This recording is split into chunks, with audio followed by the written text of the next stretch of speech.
You're listening to Potty Mouth Radio, the home of movies, music, television, and comedy. And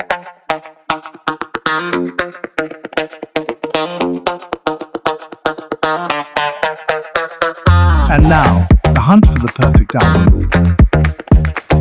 Hello, everybody, and welcome back to the hunt for the perfect album. And we did it. We found it, mate.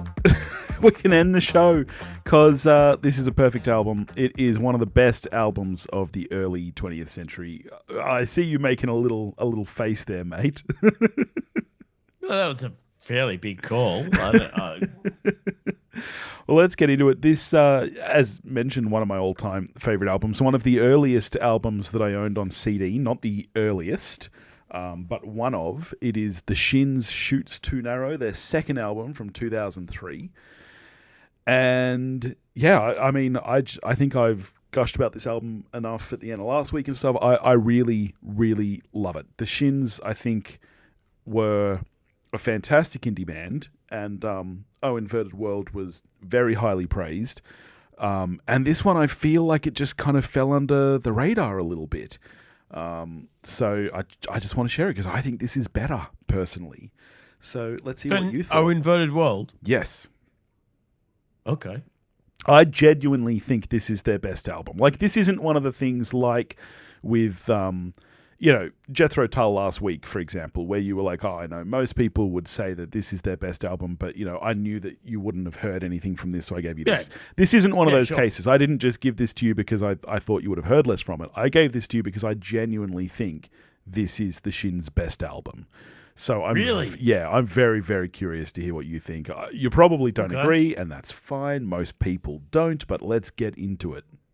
I was obviously familiar with a couple of tracks off the, I think, previous album because being a big fan of Scrubs, I knew, what's it called? New Slang. New Slang. One, which was also in Garden State. Caring is creepy, I think. Yeah. Which what a great couple of songs. I loved them. Yeah. So I came in with high hopes, being big fans of those songs. And I'm aware that general consensus is that this album, while it doesn't have the obvious hits of that preceding album, it is the better album. Okay. From what I've read, anyway, this album is the better album overall, and I'm prepared to believe that because this album is really, really good. Yes. Yeah. The weird thing is there are no big kind of standouts. See, I still have I've been listening to this album for over 20 years now, but there are obvious singles. Yeah. And I don't know if they are the singles, but to me there are things that are obvious singles on this album. But overall, it's and I feel like I'm projecting myself onto what's his name? Mercer. James Mercer, Mercer. James Mercer. Yeah. I feel like I'm kind of projecting myself onto him. But to me, listening to this album, what it feels like is he is not trying to write hits. No. Whereas the previous album feels, there are tracks, obviously, that feel like, whether intentional or not, it feels like these are the obvious hits. Yeah. This album, nothing, maybe with one exception, but there are no overt hits. Yeah. Everything is just good. Yeah, agreed. Yeah. Yeah. So, from the start, firstly, you kick off with claps, and you're gaming the system. I'm going to automatically be on board. If shit starts with claps, I'm going to love it. Yeah, 100%.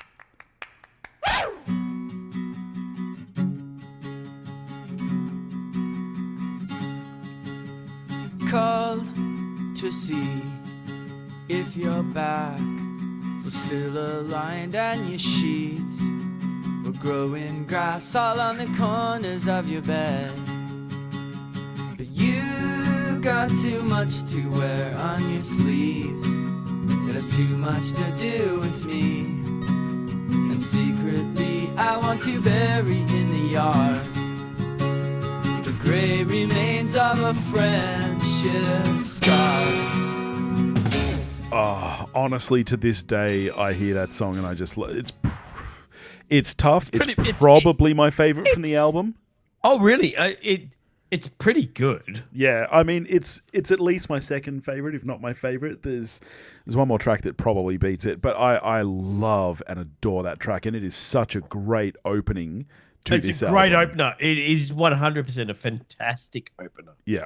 Then we just get this fucking onslaught of acoustic guitar that just fucking pounded me into the fucking pavement because it's so great. Yeah. You left me ring in my cold hands. We shared some information might not recover from.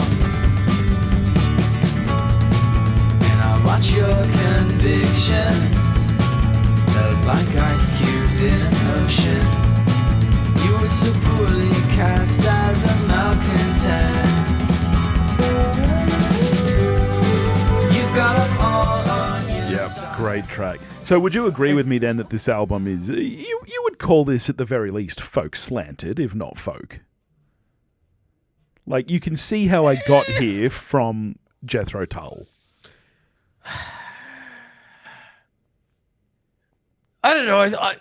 Look, I think the folk link is fairly tenuous. I think this is very much in that kind of indie world that you live in. Yeah. I just think it's better than most of them. Well, that's harsh.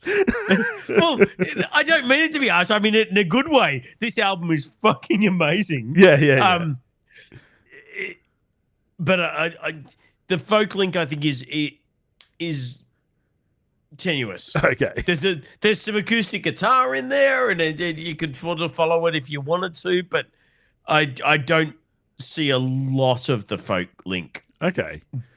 But that's in no sense a downside. It's a great fucking album. It's really good. Yeah. When we get to track 3, this was I think the only track I think I've heard before. Okay. Interesting. And it's fucking spectacular. This was up there with the best shit on this album. Yeah. Fucking great. Pulling teeth from the prince of gold when hatched. Tragic opera in my mind, and in tone of a design in which every soul is truly bound to a pole and a statue to void of their life. The fatal thought of the red age. That's the track that I think could most fit into Oh Inverted World as an album. That's the one that's most reminiscent of that era of the Shins. The album after this, Wincing the Night Away, leans much more into kind of electro pop. So I one thing I really love about the Shins is the way that they've kind of changed over time. But yeah, that one definitely would fit in with the first album. Yeah, which is, I mean, maybe that's why I've heard it before, just from organic sharing from people. But fuck it, that track is awesome. Okay, have we reached your favorite yet? It might be that. Fuck, I don't know. There's some shit. I don't know. I'll tell you at the end. Next track, beautiful melody, and I mean, technically, I guess the title track, because they say the name of the fucking album. But see, this is my favorite. Well, again, it's either this or Kissing the Lipless. It could change on any given day. I love and adore this song so much. I think I know you said very good. I know you said you think the folk link is tenuous. I think that this is the one track that I don't think you could argue that. I'd definitely call this a folk song.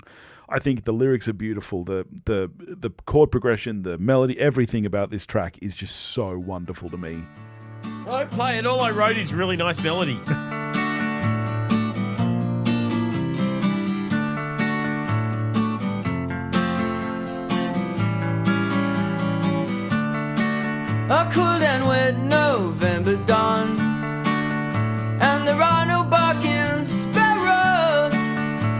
just emptiness to dwell upon. I fell into a winter slide and ended up the kind of kid who goes down chutes too narrow, just eking out my measly pie. But I learned fast how to... I love that song so much. I love it. It's pretty good. Yeah. It's more folky than I remember it. I remember going, ooh, as we both do in movies. name of the album. They said the name. Yeah. They said the thing. Yeah. No, it is very, very good though. What have we got next? What have I written for track 5? Wow, fantastic. Top song. Vocals are stunning and lyrics are brilliant. Such intricate melodies. Apparently this is quite a good one. I mean, honestly, though, I feel like you could have written that about any track on this album. Like it's No, this song. So vexed to find evidently there's still so much that hides. And though the saints of us divine in ancient fading lines, their sentiment is just as hard to pluck from the vine. I'll try hard not to. Oh, yeah, that's a great track. Yeah, I was all set to say that track 3, whatever the fuck it's called. I didn't write down track titles, which was stupid of me. Track 3, the big one that I thought I'd heard before. Yep. So says I. Yep.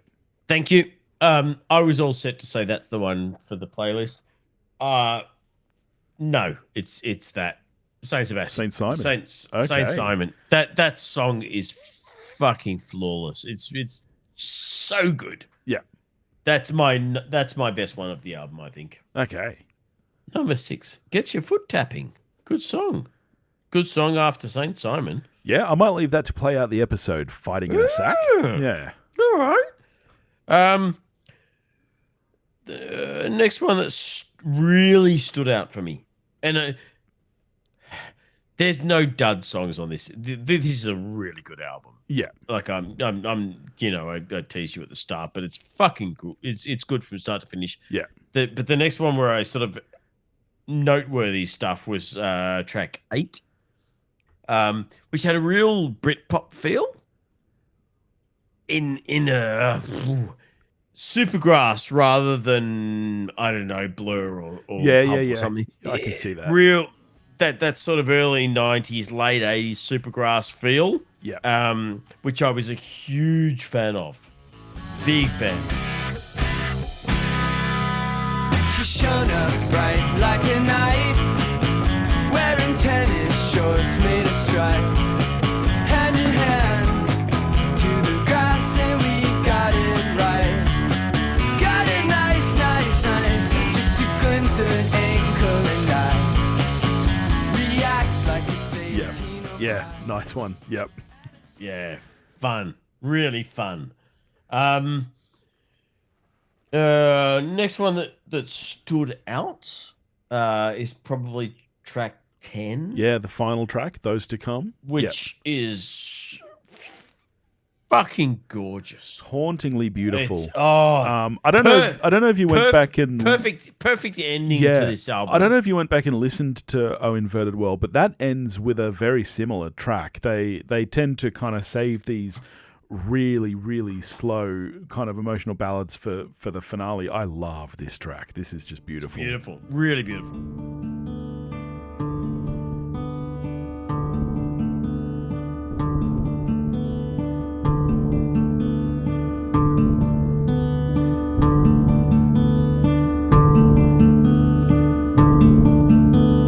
Alice in the morning sun, you were pale and mild, a modern girl, taken with thoughts still prone to care, making tea in your underwear. You went out in the yard to find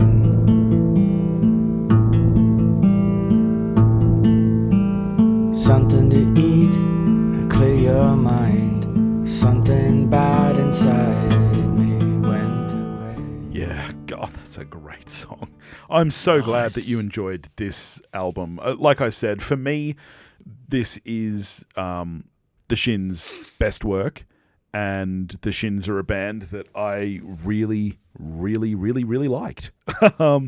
And I'm so torn. I genuinely can't decide whether it's St. Simon or what it, fuck, I've forgotten it again. Whatever So the Says third track I. is. Thank you. Where I can't pick. One of those is the one for the playlist. Yeah. And I genuinely can't. I still can't decide. Yeah. So how are you scoring this out of 10? Ooh, probably a 9. Nice. That's probably the highest you've given anything that I've given you. It's an equal first, along with I think one or two others, but it's pretty hard to pick fault with. Nice. All right. What are you giving me next week, mate? I'm going to give you another Aussie band. Okay. This is a band who I reckon are severely underrated, particularly on the world stage. So this is Eskimo Joe, and the album. The album I'm going to give you is Black Fingernails Red Wine. I know that song. That song was a huge hit. I don't know anything else from the album though, so keen to check it out for sure. Yeah. Oh, that song is fine. Yeah. Is the entire album that kind of genre, that kind of indie rock, guitar rock? Oh, look, I'll say yes, just so I don't steer you astray. But there is some variation in there, and I think as an album, this is a pretty fun listen. Okay, cool. Nice. All right. I'm looking forward to that. In the meantime, if you want to, check us out, you can do that at pottymouthradio.com. Check out the whole rest of the network. You can get in touch with us there. And I'm going to play us out with a bit of Fighting in a Sack by the Shins. Nice.